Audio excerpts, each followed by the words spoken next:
নমস্কাৰ বন্ধুসকল, মই হিৰেন।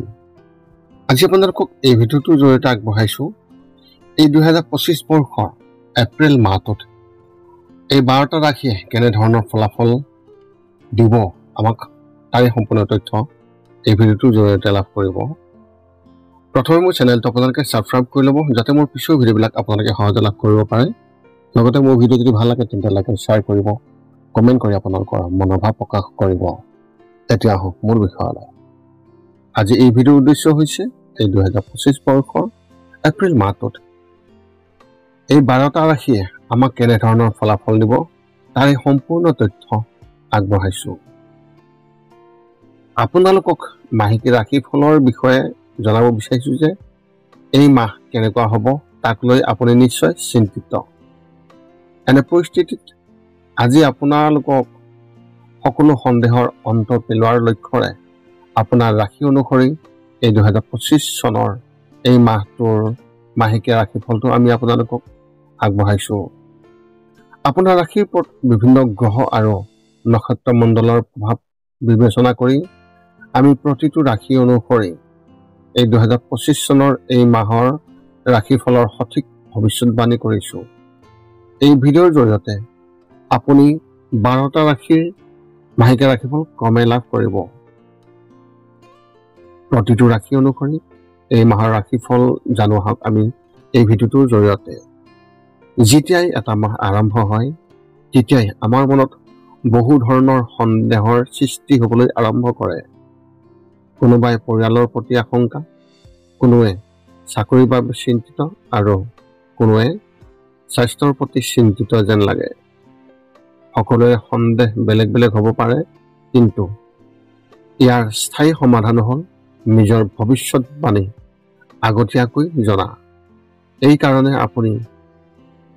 আপুনিও মাহেকীয়া ৰাশিফলৰ বিষয়ে জানিবলৈ নিশ্চয়কৈ আগ্ৰহী, যাতে আপুনি আগতীয়াকৈ আপোনাৰ ভৱিষ্যতৰ কথা জানিব পাৰে আৰু সেই অনুসৰি আপুনি যাতে নিজকে প্ৰস্তুত কৰিব পাৰে।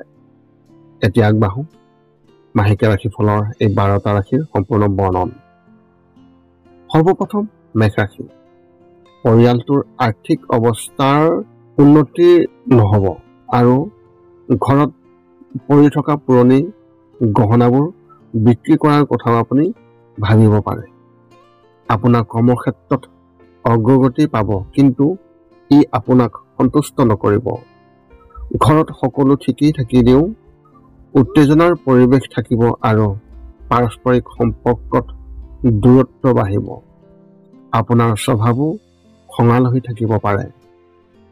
প্ৰেম জীৱনটো তিক্ততা থাকিব। তৃতীয় ব্যক্তিয়ে ৰিষ্ট সৃষ্টি কৰাৰ চেষ্টা কৰিব, কিন্তু আপুনি আপোনাৰ সঙ্গীৰ পৰা সম্পূৰ্ণ সমৰ্থন পাব। পাৰস্পৰিক বুজাবুজিৰ জৰিয়তে বিষয়টো সমাধান হ'ব আৰু কোনো ডাঙৰ সমস্যা নহ'ব। মাহৰ শেষত এওঁলোকৰ লগত ক'ৰবালৈ ওলাই যোৱাৰ পৰিকল্পনা আপুনি কৰিব পাৰে। আপোনাৰ এই মাহত শুভ সংখ্যা হিচাপে 7 আৰু শুভ ৰং হিচাপে মেৰুন ৰং। বৃষ ৰাশিৰ ব্যক্তিসকলৰ ক্ষেত্ৰত ফলাফল এনেধৰণৰ। যদি কিছুদিনৰ বাবে প্ৰেমিক বা প্ৰেমিকাৰ সৈতে আপোনাৰ সম্পৰ্কত বিভাজন হৈ আছে, তেন্তে এই মাহত আপুনি তেওঁক পতিয়ন নিয়াবলৈ সফল হ'ব। যদি আপুনি দীৰ্ঘদিনীয়া অসুখত ভুগি আছে, তেন্তে তাৰ পৰাও আপুনি সকাহ পাব আৰু আগৰ তুলনাত অধিক শক্তিশালী অনুভৱ কৰিব। ধূলিময় ঠাইলৈ যোৱাৰ পৰা বিৰত থাকক। ব্যৱসায়ীসকলৰ কথা ক'বলৈ গ'লে এই মাহত আপুনি আপোনাৰ ব্যৱসায় সম্প্ৰসাৰণৰ সুযোগ পাব আৰু লগতে ক'ৰবাৰ পৰাও ভাল লাভ পাব। বজাৰত বন্ধু বান্ধৱীৰ পৰাও সম্পূৰ্ণ সমৰ্থন লাভ কৰিব আৰু আপোনাৰ চাৰিওফালে ইতিবাচক পৰিৱেশৰ সৃষ্টি হ'ব। আপোনাৰ চাকৰিটোত সুবিধা পোৱাৰ লক্ষণ দেখিবলৈ পোৱা গৈছে আৰু সকলোৱে আপোনাৰ কামত সুখী যেন লাগিব। আপোনাৰ এই মাহত শুভ সংখ্যা হিচাপে 3 আৰু শুভ ৰং হিচাপে ধূসৰ। মিথুন ৰাশি ব্যক্তিসকলৰ ক্ষেত্ৰত এনেধৰণৰ ফলাফল। আপোনাৰ পৰিয়ালটোৰ আৰ্থিক সংকট দূৰ হ'ব যদিও কিবা নতুন সমস্যাৰ সৃষ্টি হ'ব পাৰে। আপোনাৰ পৰিয়ালৰ সদস্যসকলে কিবা এটা কথাত চিন্তিত হ'ব আৰু আপোনাৰো কাৰোবাৰ লগত কিছু মতানৈক্য হ'ব পাৰে। কৰ্মক্ষেত্ৰত পদোন্নতি হ'ব যদিও কিছু কাৰণত ইয়াৰ সুবিধা ল'ব নোৱাৰিব। এই মাহত ছাত্ৰ ছাত্ৰীসকলে পঢ়া শুনাত মনোনিৱেশ কৰিব লাগিব, অন্যথা পৰিস্থিতি অধিক বেয়া হ'ব, যিটো পিছত নিয়ন্ত্ৰণ কৰিব নোৱাৰিব। যদি আপুনি প্ৰতিযোগিতামূলক পৰীক্ষাৰ বাবে প্ৰস্তুতি চলাই আছে, তেন্তে এই মাহত সাৱধানে প্ৰস্তুতি চলাওক আৰু কোনো সুযোগ পিছলি যাবলৈ নিদিব। ভৱিষ্যতৰ প্ৰতি আশাবাদী আৰু বৰ্তমানৰ প্ৰতি আশংকাশীল হওক। শুভ সংখ্যা হিচাপে আপোনাৰ 8 আৰু শুভ ৰং হিচাপে আপুনি এই মাহত বাদামী ৰং ব্যৱহাৰ কৰিব পাৰে। কৰ্কট ৰাশিৰ ক্ষেত্ৰত ফলাফল এনেধৰণৰ। এই মাহত চন্দ্ৰই ভাল যোগৰ সৃষ্টি কৰিছে, যাৰ ফলত আপোনাৰ পত্নীৰ সৈতে আপোনাৰ সম্পৰ্ক অধিক শক্তিশালী হ'ব। মাৰ লগত ক'ৰবাত ওলাই যোৱাৰ পৰিকল্পনা কৰিব পাৰি। যদি আপুনি কাৰোবাৰ লগত প্ৰেমৰ সম্পৰ্কত আছে, তেন্তে তেওঁলোকে বিশেষ কিবা এটা কৰিবলৈ চেষ্টা কৰিব, যিটো আপোনাক সুখী কৰিব। আপোনাৰ চাকৰিটোৰ প্ৰতি আপুনি আশাবাদী হৈ থাকিব আৰু সকলোৰে আপোনাৰ ওপৰত আস্থা থাকিব। অফিচত কিছুমান গুৰুত্বপূৰ্ণ কামো পাব পাৰে, যিবোৰ আপুনি ভালদৰে সম্পূৰ্ণ কৰিব। প্ৰথম অৱস্থাত ব্যৱসায়ত কিছু লোকচান হ'ব যদিও লাহে লাহে লাভলৈ পৰিণত হ'ব। আপোনাৰ শুভ সংখ্যা হিচাপে এই মাহত 1 আৰু শুভ ৰং হিচাপে গোলাপী ৰং ব্যৱহাৰ কৰিব। সিংহ ৰাশিৰ ক্ষেত্ৰত ফলাফল এনেধৰণৰ। যদি আপুনি ষ্টক মাৰ্কেটত ধন বিনিয়োগ কৰিছে, তেন্তে তাত লোকচানৰ সন্মুখীন হ'ব লাগিব। এই মাহত আপুনি এনে সম্পত্তিত বিনিয়োগ কৰিব লাগে যিয়ে ভৱিষ্যতে লাভজনক বুলি প্ৰমাণিত হ'ব। অফিচৰ কামটো টকা খৰচ কৰিব লাগিব, কিন্তু বেছি নহ'ব। আৰ্থিকভাৱে এই মাহটো আপোনাৰ বাবে উত্থান পতনেৰে ভৰা হ'ব।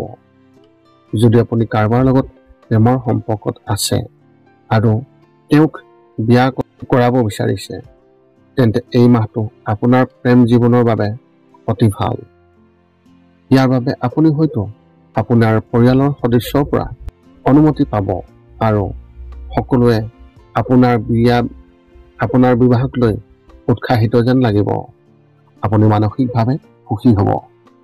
আপোনাৰ এই মাহত শুভ সংখ্যা হিচাপে 5 আৰু শুভ ৰং হিচাপে আপুনি এই মাহত হালধীয়া ৰং ব্যৱহাৰ কৰিব। এতিয়া কন্যা ৰাশিৰ ফলাফলৰ ক্ষেত্ৰত এনেধৰণৰ। আপুনি আপোনাৰ ব্যক্তিগত সমস্যাসমূহ আপোনাৰ ভাই বা ভনীয়েকৰ সৈতে শ্বেয়াৰ কৰাৰ সুযোগ পাব আৰু তেওঁলোকৰ সহায় ইয়াত আপোনাৰ বাবে অতি উপযোগী হ'ব। যদি আপুনি কোনো ডাঙৰ চহৰ বা মেট্ৰ' চহৰত থাকে, তেন্তে আপুনি আপোনাৰ পূৰ্বপুৰুষৰ ঘৰলৈ যোৱাৰ সুযোগ পাব। আপোনাৰ পৰিয়ালটোত ধৰ্মীয় ৰীতি নীতি সংঘটিত হোৱাৰ ইংগিত পোৱা গৈছে। বিবাহিত জীৱনত কিছুমান বিষয়ক লৈ সংঘাত হ'ব আৰু পত্নী বা স্বামীৰ সৈতে আপোনাৰ সম্পৰ্ক ভাল নহ'ব। শহুৰেকৰ ফালৰ পৰাও সমস্যাৰ সন্মুখীন হ'বলগীয়া হ'ব পাৰে। এনে পৰিস্থিতিত সংযমেৰে কাম কৰিব লাগিব, নহ'লে কথাটো আৰু বেয়া হ'ব আৰু বিবাহ বিচ্ছেদো হ'ব পাৰে। শুভ সংখ্যা হিচাপে আপুনি এই মাহত 3 সংখ্যা ব্যৱহাৰ কৰিব আৰু শুভ ৰং হিচাপে নীলা ৰং। তুলা ৰাশিৰ ব্যক্তিসকলৰ ক্ষেত্ৰত ফলাফল এনেধৰণৰ। যদি আপুনি আপোনাৰ সম্পৰ্কক জীয়াই ৰখাব বিচাৰিছে, তেন্তে এই মাহত তেওঁলোকৰ বাবে বিশেষ কিবা এটা কৰিবলৈ চেষ্টা কৰক বা তেওঁলোকৰ বাবে কিছু উপহাৰ কিনি লওক। এই মাহটো আপোনালোক দুয়োৰে বাবে অতি শুভ আৰু এই মাহত আপোনালোকৰ সামান্য প্ৰচেষ্টাই সম্পৰ্ক আৰু অধিক মজবুত কৰিব। কিন্তু ব্যৱসায়িক কামৰ বাবে দীঘলীয়া যাত্ৰাত যোৱাৰ এক ইংগিত পোৱা গৈছে। ভৱিষ্যতৰ দৃষ্টিকোণৰ পৰা ই আপোনাৰ বাবে উপকাৰী বুলি প্ৰমাণিত হ'ব আৰু ইয়াৰ ফলাফল আপুনি সোনকালে পাব। পৰিয়ালত আপোনাৰ বিষয়ে কথা বতৰা হ'ব আৰু কোনোবাই আপোনাৰ বিয়াৰ কথাও ভাবিব আৰু আপোনাক ক'ব। শুভ সংখ্যা হিচাপে 2 আৰু শুভ ৰং হিচাপে আপুনি এই মাহত কেশৰ ৰং ব্যৱহাৰ কৰিব পাৰে। বৃশ্চিক ৰাশি ব্যক্তিসকলৰ ফলাফলৰ ক্ষেত্ৰত এনেধৰণৰ। যদি আপুনি কোনো কাম কৰি আছে তেন্তে অভিজ্ঞ কিছু লোকৰ পৰামৰ্শ অতি উপযোগী হ'ব আৰু সেই অনুসৰি আপুনি আপোনাৰ কৰ্মক্ষেত্ৰত পৰিৱৰ্তন আনিব পাৰিব। এই পৰিৱৰ্তনে ভৱিষ্যতে আপোনাৰ কেৰিয়াৰ গঢ়ি তোলাত সহায় কৰিব। আপোনাৰ ভাই বা ভনীয়েকে যি কথা ক'ব সেইবোৰক আপুনি সন্মান কৰক, নহ'লে তেওঁলোকৰ বেয়া লাগিব পাৰে। যদি আপুনি ধূমপান কৰে তেন্তে সম্ভৱ হ'লে এই মাহত সেৱন কমাই দিব, কাৰণ যিকোনো শ্বাস প্ৰশ্বাসজনিত ৰোগে আপোনাক অসুবিধা দিব পাৰে। ঘৰতে নতুন কাম কিছুমান সম্পন্ন কৰাৰ ধাৰণাটো আপোনাৰ মনলৈ আহিব আৰু আপুনিও ইয়াক লৈ উৎসাহিত যেন লাগিব। যদি আপুনি কিবা এটাৰ বাবে ধন দিব লাগে তেন্তে সময়মতে কৰক, অন্যথা আপুনি লোকচানৰ সন্মুখীন হ'বলগীয়া হ'ব পাৰে। শুভ সংখ্যা হিচাপে 7 আৰু শুভ ৰং হিচাপে আপুনি এই মাহত ধূসৰ ৰং ব্যৱহাৰ কৰিব। ধনুৰাশি ব্যক্তিসকলৰ ক্ষেত্ৰত ফলাফল এনেধৰণৰ। যদি আপুনি চৰকাৰী চাকৰি কৰি আছে তেন্তে এই মাহত বদলি হোৱাৰ সম্ভাৱনা অত্যন্ত প্ৰবল। আপুনি ইয়াত সুখী যেন লাগিব পাৰে, কিন্তু আপোনাৰ কামৰ বোজা বৃদ্ধি পাব পাৰে। যদি আপুনি ব্যক্তিগত খণ্ডত কাম কৰি আছে তেন্তে কামৰ লগত জড়িত বহু দূৰ যাত্ৰা কৰিবলগীয়া হ'ব পাৰে আৰু তেনেই কিছুদিনমান কটাব লাগিব বুলি এক বিশেষ ইংগিত পোৱা গৈছে। ব্যৱসায়ত লাভ হ'ব যদিও খৰচো বৃদ্ধি পাব। যদি আপোনাৰ মাতৃৰ স্বাস্থ্য বেয়া তেন্তে এই মাহত তেওঁক সঠিক যত্ন লওক আৰু সময়মতে চিকিৎসা কৰাওক। আপোনাৰ ঘৰলৈ আলহী আহিব, গতিকে কেইদিনমান তেওঁলোকক বিশেষ পৰিৱেশন কৰিবলৈ কটাব লাগিব। ল'ৰা ছোৱালীৰ পৰা কিছু আশা থাকিব, কিন্তু সেয়া পূৰণ নোহোৱাৰ বাবে মনত হতাশাৰ অনুভৱ দেখিবলৈ পাব। শুভ সংখ্যা হিচাপে 9 আৰু শুভ ৰং হিচাপে আপুনি এই মাহত বগা ৰং ব্যৱহাৰ কৰিব। মকৰ ৰাশিৰ ব্যক্তিসকলৰ বাবে যি ফলাফল সেই বৰ্ণন এনেধৰণৰ। এই মাহত আপুনি নিজৰ আৰু পৰিয়ালৰ সদস্যৰ পৰা বেয়া চকু আঁতৰাব লাগিব, কাৰণ কাৰোবাৰ কুদৃষ্টি আপোনালোকৰ সকলোৰে ওপৰত আছে, যাৰ বাবে যি কাম চলি আছে সেয়াও নষ্ট হোৱা যেন লাগিব। বাহিৰত ঘৰুৱা বিষয় কথা কোৱাৰ পৰা বিৰত থাকক আৰু বিশেষকৈ ধন সম্পৰ্কীয় কথাবোৰ কাৰো আগত ভাগ বতৰা নকৰিব। যদিও ব্যৱসায়ত লাভ পাব, কিন্তু তাত সন্তুষ্ট যেন নেলাগিব। আপোনাৰ খৰচো বৃদ্ধি পাব, যাৰ ফলত মানসিক চাপ সৃষ্টি হ'ব। আপোনাৰ সংগীয়ে কিছুমান কথাত হতাশ হ'ব পাৰে। এনে পৰিস্থিতিত আপুনি তেওঁক বুজিবলৈ চেষ্টা কৰা উচিত আৰু তেওঁক আঘাত দিব পৰা কোনো কাম কৰা উচিত নহয়। শুভ সংখ্যা হিচাপে আপোনাৰ এই মাহত 6 আৰু শুভ ৰং হিচাপে আপুনি এই মাহত সেউজীয়া ৰং ব্যৱহাৰ কৰিব। কুম্ভ ৰাশি ব্যক্তিসকলৰ ক্ষেত্ৰত ফলাফল এনেধৰণৰ। যদি আপুনি আপোনাৰ টকা ক'ৰবাত আবদ্ধ হৈ থকা দেখা পাইছে, ঘূৰি অহা নাছিল, তেন্তে তাৰ পৰা টকাখিনি আপুনি নিশ্চয়কৈ পোৱাৰ সম্ভাৱনা দেখিবলৈ পোৱা গৈছে। যদি আপুনি কোনো ক্লাব বা সংস্থাৰ সৈতে জড়িত তেন্তে তাৰ পৰাও আপুনি বিশেষ সুবিধা লাভ কৰিব। সমাজত আপোনাক লৈ এক ইতিবাচক পৰিৱেশ গঢ়ি উঠিব আৰু সকলোৱে আপোনাৰ আচৰণ প্ৰশংসা কৰিব। ল'ৰা ছোৱালীয়ে আপোনাৰ সুখৰ কাৰণ হ'ব। শৰীৰত ভিটামিনৰ অভাৱ হ'ব পাৰে, যাৰ বাবে আপুনি দুৰ্বল অনুভৱ কৰিব। এনে অৱস্থাত ৰাতিপুৱা ৰদ খাই প্ৰণাম কৰাৰ অভ্যাস গঢ়ি তোলক। মাহৰ মাজভাগত মূৰৰ বিষৰ অভিযোগ আহিব। অসাৰ কথা চিন্তা কৰাৰ বাবে উন্নতা স্থায়ী হৈ থাকিব। কৃষিৰ ক্ষেত্ৰত আপুনি সুবিধা লাভ কৰিব। শুভ সংখ্যা হিচাপে 2 আৰু শুভ ৰং হিচাপে আপুনি এই মাহত কমলা ৰং ব্যৱহাৰ কৰিব পাৰে। সদশেষত মীন ৰাশি ব্যক্তিসকলৰ ক্ষেত্ৰত ফলাফল এনেধৰণৰ। আপুনি কামৰ সৈতে জড়িত সিদ্ধান্ত ল'ব পাৰে, যিটো পিছলৈ ভুল বুলি প্ৰমাণিত হ'ব। এনে পৰিস্থিতিত কোনো কাম কৰিবলৈ খৰখেদা কৰাটো পৰিহাৰ কৰি ভালদৰে বিবেচনা কৰিহে সিদ্ধান্ত ল'ব। বন্ধুৰ পৰা সম্পূৰ্ণ সমৰ্থন পাব আৰু বন্ধুৰ বিয়ালৈও নিমন্ত্ৰণ পাব পাৰে। ভাইটি বা ভণ্টিৰ লগত ক'ৰবাত ওলাই যোৱাৰ পৰিকল্পনা হ'ব পাৰে। ল'ৰা ছোৱালীবোৰ যদি কলেজত আছে তেন্তে ভ্ৰমণলৈ পঠিয়াবলৈও টকা খৰচ হ'ব।